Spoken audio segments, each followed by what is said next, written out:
Hey everybody, it's Dr. Jim Jobin from Pod Therapy, wishing everyone out there a happy Father's Day. And if you've been a regular listener to the show, you know that I am writing a book for my kids, and it's called Love, Dad, and it's just filled with lots of fatherly wisdom and little anecdotes and things like that. And I've got my kids here with me. What's your name? James. How old are you? 8. Good job. Do you like to read books? Yes. Did you know Daddy's writing a book? Yeah. You did? You knew that I was writing a book? Oh. I want to say it. You want to say it too? What's your name? I'm Juliana. What's your middle name? What's your whole name? What's your big name?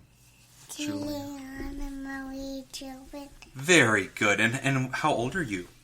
2 years. You're 3 years old? Oh my goodness. Do you like to read books too? Yeah. What kind of books do you like?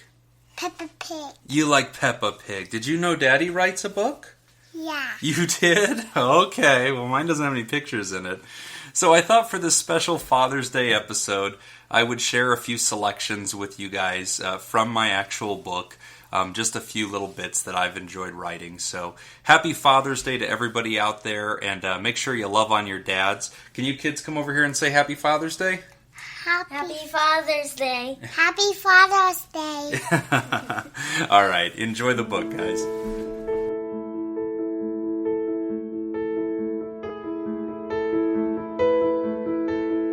I want to explain the tone of this book. Actually, I don't want to. But less than that, I don't want to read hate mail. So, here we are. First, let's start by defining some words. Advice is something you get from people who have an opinion and want to share it with you. Good or bad advice is usually helpful and lays out options. It's a suggestion, offered with a grain of salt, tentatively laid upon the altar of your scrutiny in the hope that you will judge it valuable and accept some or all of it. Dadvice doesn't give a damn what you think. It knows better than you, and if you're smart, you'll listen.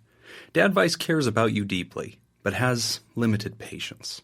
It belies the wisdom of the ages, is self-evident and enlightened, and is currently reclining on that park bench over there with its hands clasped behind its head and its feet crossed out straight in front of it. Dadvice has a take-it-or-leave-it attitude. It knows you'll come back around sooner or later to say that it was right. Second, this isn't a book, at least not in the traditional sense. It's a bunch of notes that I'm writing to my children. For the most part, these are raw, unedited, and meant for the kids. You'll notice that I'm talking to them in my writing. But feel free to imagine that I'm talking to you too. After all, not everybody has a dad, so I'm happy to be yours if you need one.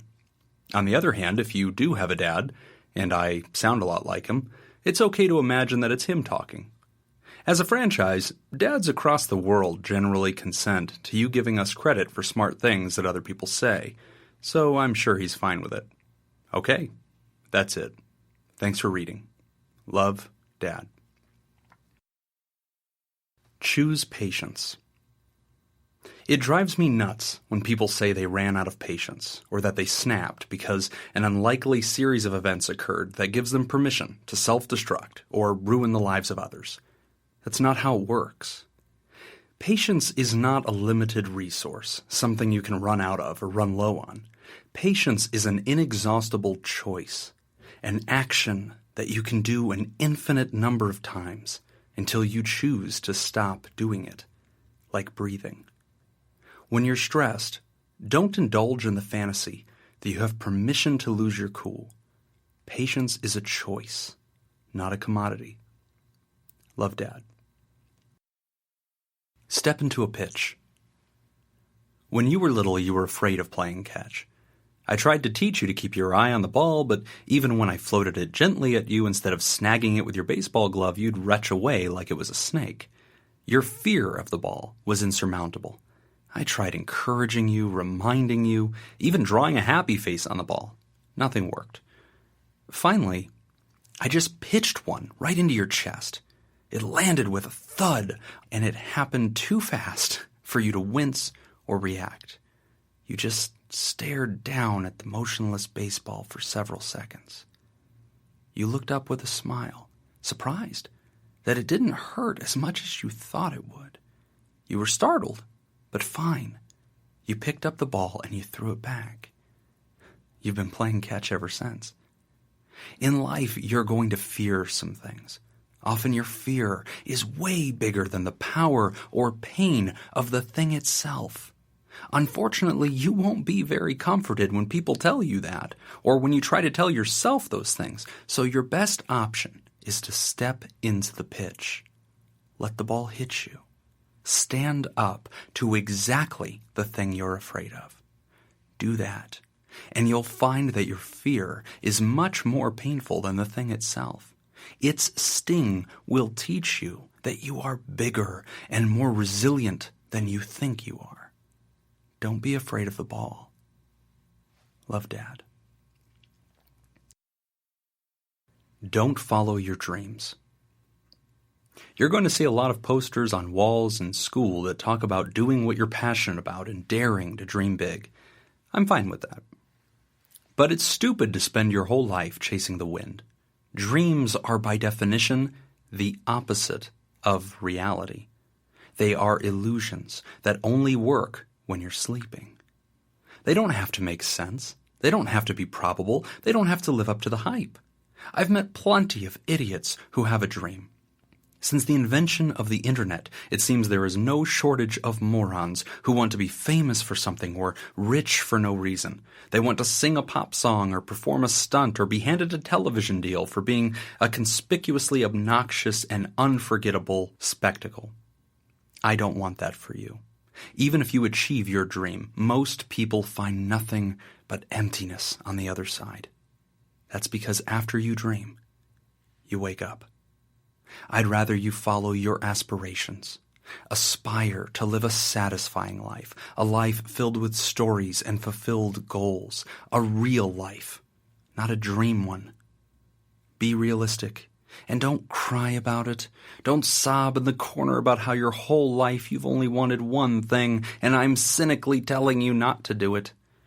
If you've spent your whole life only wanting one thing, I pity you.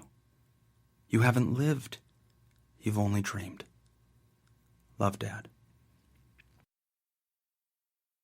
Let pain teach you. Part of being alive is feeling pain. The only pain-free humans are the dead ones. Discomfort, loss, sorrow, embarrassment, grief, envy, all of it is part of living. Pain has a purpose. It's the simplest and most powerful of all education. You do something, it hurts, you don't do it again. When you were little, I tried to keep you from hurting yourself. I got really anxious about it, if you want to know the truth. I'd freak out when you were hurt and hate myself for not protecting you. I'd wince whenever you were jumping on the couch or pushing back in the chair at the kitchen table, remembering when I've gotten hurt doing the same things and wanting to reach out and stop you.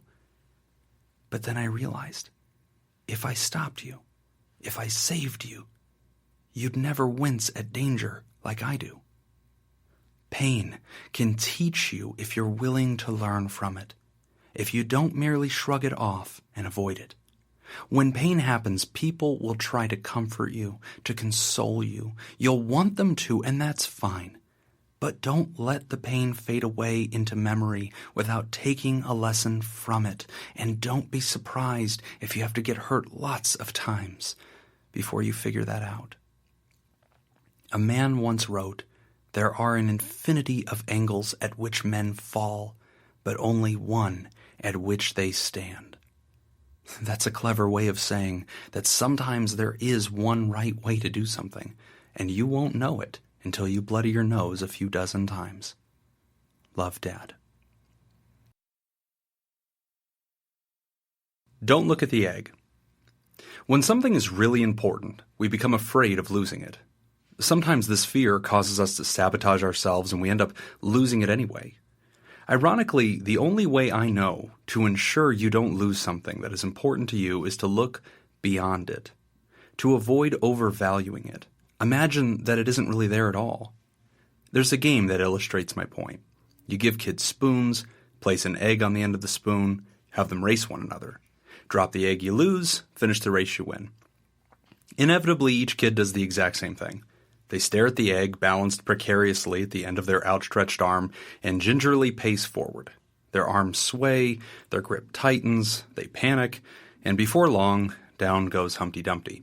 The trick to winning this game is to look past the egg toward the finish line. Do that, and your grip remains firm. Your arm will steady. Your momentum corrects any wobbling until you reach the finish line. The same is true in life. If you become too focused on something that you're afraid of losing, a job, a relationship, an achievement, you'll likely lose it as a result of your focus. A man once wrote, "The soldier surrounded by enemies, if he is to cut his way out, needs to combine a strong desire for living with a strong carelessness about dying. He must seek life in a spirit of furious indifference to it. He must desire life like water, yet drink death like wine." In the same way, look beyond the thing you value and be willing to risk it in order to keep it. Love, Dad. All right, that does it for this bite-sized bonus episode for Father's Day. Thank you to all the dads out there who fill our lives with grace, with wisdom and guidance, and for your love and support. If you've got a daddy out there, make sure you're showing him love. And I just thank you all for listening. If you would like to tune into our regular show, Therapy Thursdays, you can find us at podtherapy.net, at facebook.com/podtherapy, at Twitter at PodTherapyGuys, and you can also write in questions for the show, podtherapyguys@gmail.com. Looking forward to seeing you guys next week, and I hope you all have a pleasant Father's Day.